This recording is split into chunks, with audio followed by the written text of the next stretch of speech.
It's possible to summarize everything I said in the last installment simply by saying if you are completely unself-conscious, then you can't be anxious or neurotic in any way. So it's not possible to be neurotic in any way at all if we're completely unself-conscious. That neuroticism just could not happen. Now, to say this, of course, is in one way no help at all, because it presents us with a tremendous jinx. A jinx which is the same as telling someone to just be themselves, which is a kind of a famous jinx. It's kind of more well known anyway. It's probably the most well known version of this particular jinx, and the idea is that if I'm going for an interview and I'm stressed out about it and I don't think I'll make the grade really, then you just say to me, well, just be yourself and everything will be great. Which is good advice in one way, but it jinxes me at the same time, because if I try to be myself, I'll become all weird. And if I didn't even think of trying to be myself, then I would be myself and I wouldn't be all weird. I'd be myself and that'd be fine. But as soon as that little seed is implanted into my consciousness that I have to be myself, it becomes impossible to be myself. No matter how systematic I become in my attempt to be myself, and no matter how hard I work at it, I'm just going to keep going further and further away from that, because being oneself is not the sort of thing one deliberately tries to do. Or, as we could also say, being spontaneous isn't the sort of thing we can deliberately do, because anything deliberate is non-spontaneous. So then when I deliberately try to be myself, I substitute calculatedness for spontaneity, and that's no good, because calculatedness is the very opposite of spontaneity. So the whole endeavour is a complete fiasco, which is something we can all understand very readily. So this puts us in the position of understanding what would be helpful, which is to be totally spontaneous, but at the same time it puts us in the position of being able to understand there's absolutely nothing at all anyone can ever do to be more spontaneous. So it leaves us kind of baffled, really. But it is very helpful to have this awareness all the same. And it's very, very helpful for us to have the awareness that in our everyday lives we are not spontaneous. Okay, sure, a bit of spontaneity comes out every now and again, which is fine. But on the whole, we are not spontaneous, because spontaneity has been trained out of us. So the way that we normally are is that we are self-conscious. We're aware of the way we are. We monitor the way we are. We compare that. We compare the data about the way that we are with a set of expectations or beliefs or standards. And then as a result of this comparison, we see, do I meet the standard or do I not meet it? So there's this self-monitoring, self-evaluation going on the whole time. And this is how I control, or try to control, myself so that I am the way that I think I ought to be. Which is a horrible old rigmarole to get caught up in. And what it essentially means is that I've become responsible for my manifestation, how I am. I'm totally responsible for that. So no matter what I'm doing, I have to be there, observing myself from the outside, noticing whether I'm right or wrong, and then trying to fix myself to be right if I'm not.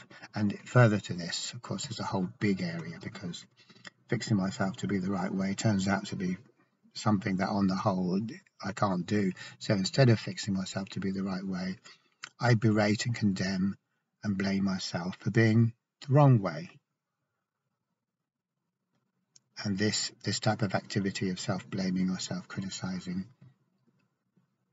happens an awful lot, and it isn't just a thing that happens for a short while. It happens continuously, endlessly, because the mind doesn't know when to shut up.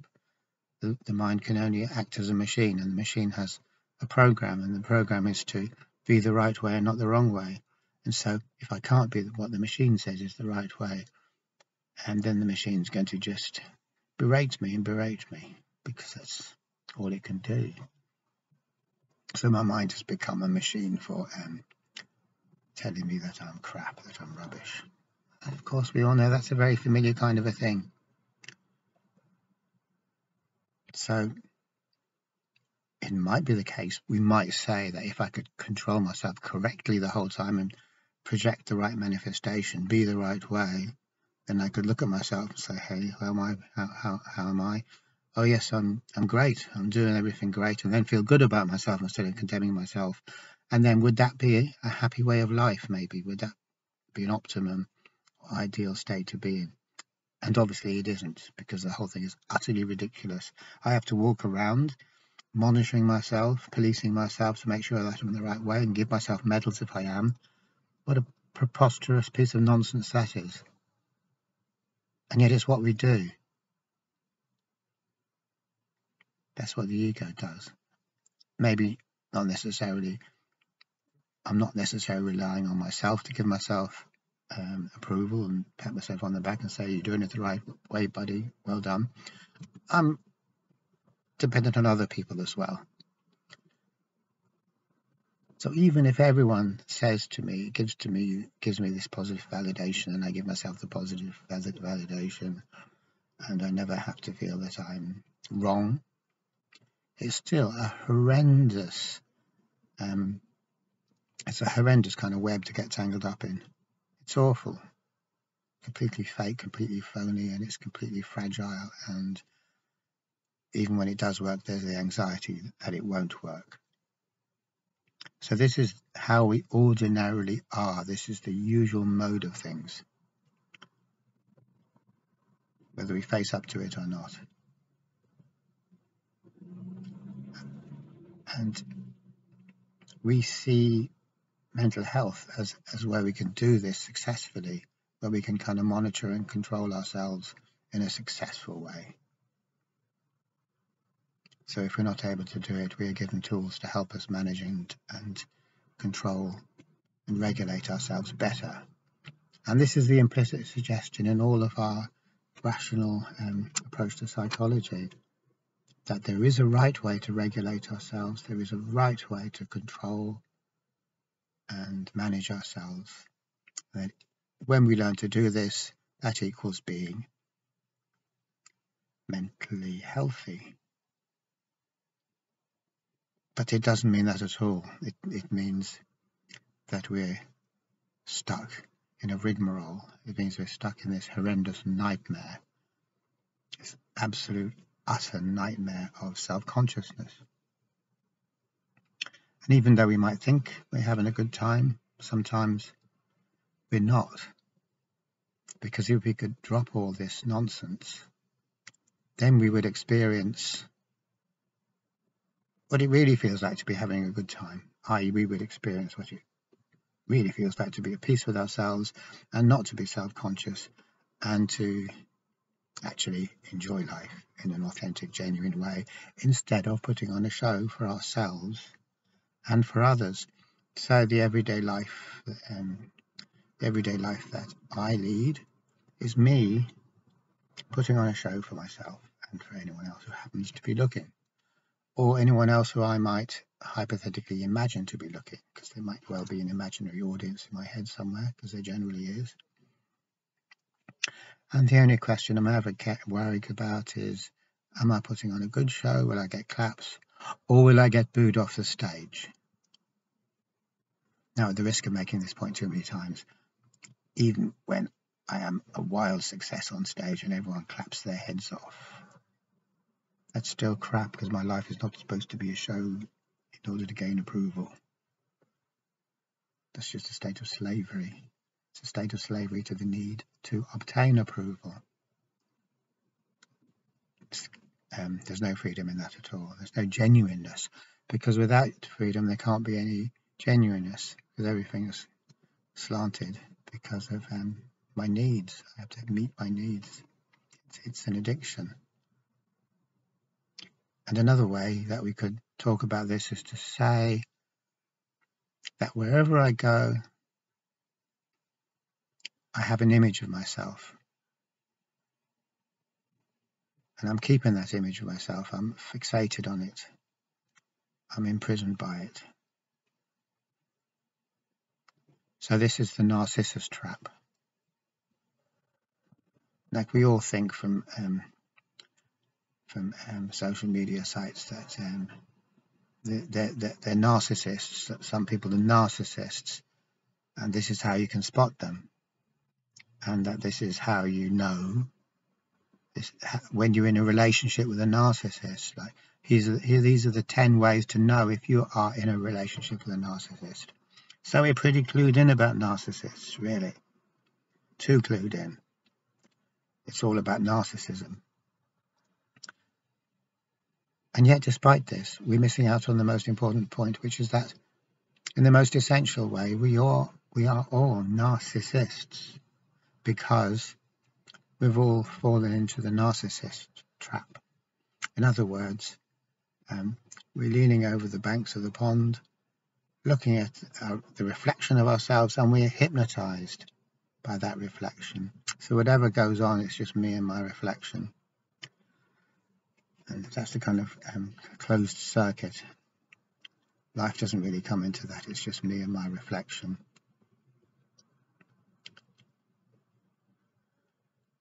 Now this is a truly horrendous situation. And it gives rise to neuroticism. It is neuroticism. It's the root of neuroticism.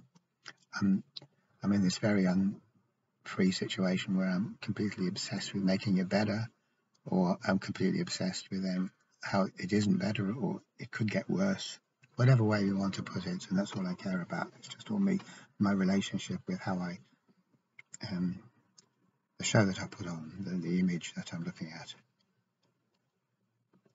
It's all going around in that kind of a circle. So then we try to cure neurotic conditions by doing stuff to try and improve things. So if I'm suffering, I take an interest in the suffering and I do the certain things that I need to do to try to make it better. But this is even more self-obsession. It's even more being fixated on how we are, and not just fixated on how we are. That also involves comparing how we are to this idea that thought provides us with about how we should be. Though how thought would know that, I don't know. But thought does have that idea, and it bullies us continuously. So what I'm trying to say is that our attempts to free us up from the knot, which is the Narcissus trap, we get even more involved with ourselves, so we get even more narcissistic, and obviously that doesn't help. So as long as we know that there's nothing we can deliberately do to free us from the Narcissus trap, we'd be okay. But it's hard for us to see that so clearly. If we could see it really, really clearly, that would be the first step.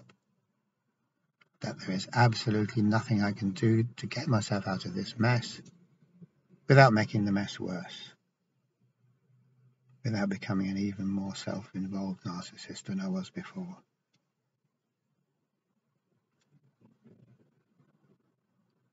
So then we have the understanding that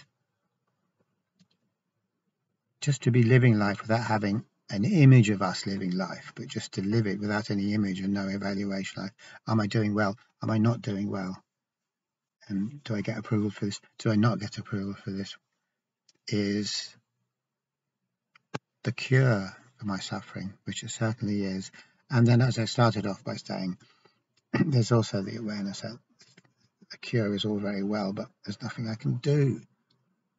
My efforts to free myself imprison me even further. So what do? I can't do anything, so just forget that question entirely. But what is helpful, if I try and be dexterous enough in my use of language not to use the word doing, is notice how we are, because most of our lives we're experts at not noticing how we are.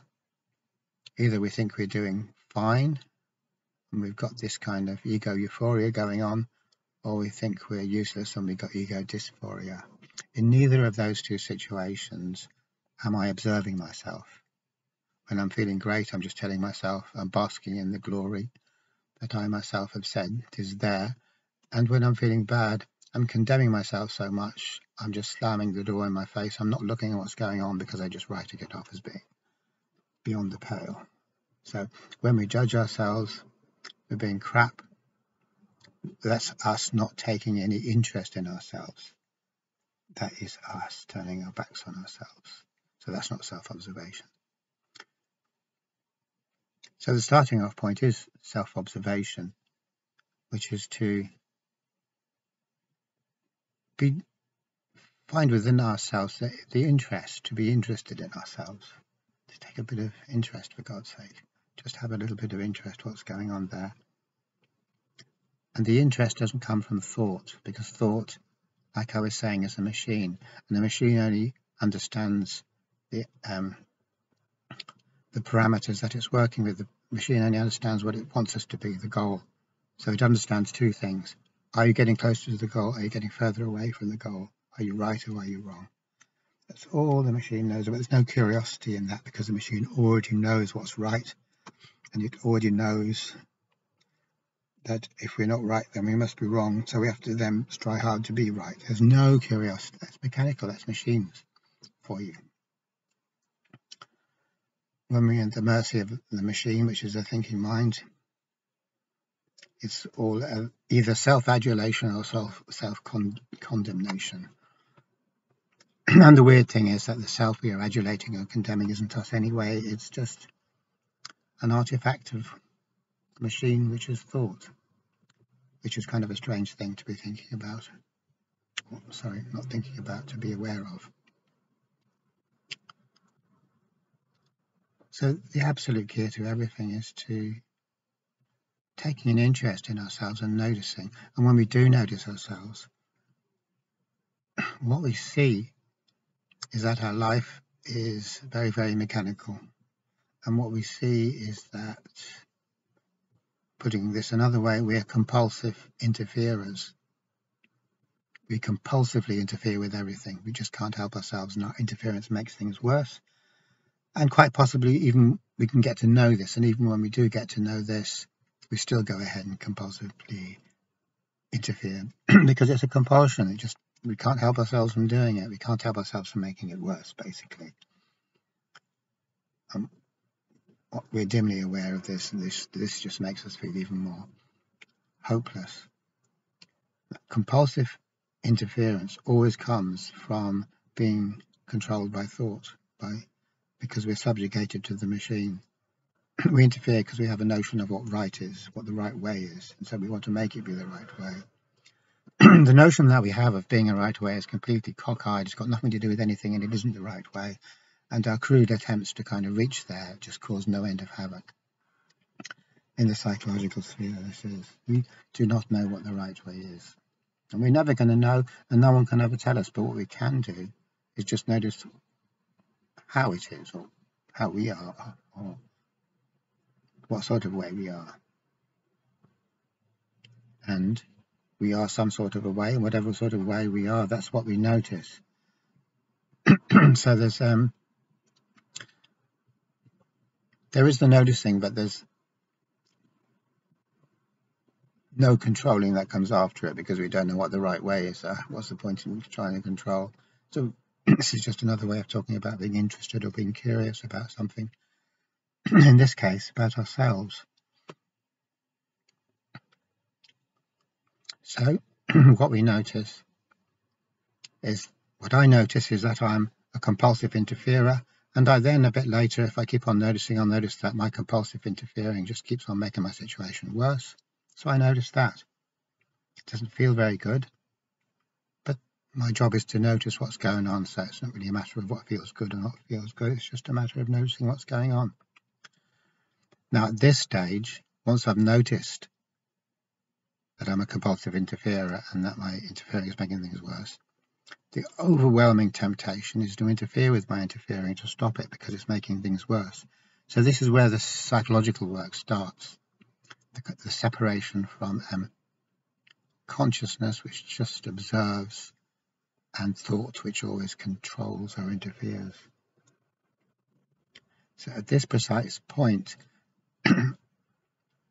what I'm working at is noticing the fact that even when I know that interfering is messing things up, I still interfere because I'm interfering with my interfering.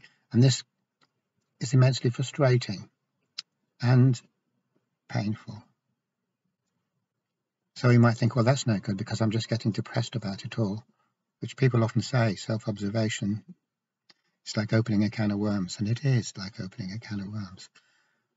But the thing is that this is how we stop believing in the power of forcing, or the power of compulsion, or the power of getting things to be the way we want them to be, rather than being an intellectual exercise where I see, oh yeah, this isn't good, therefore I won't do it, because that doesn't penetrate, that's just in the head.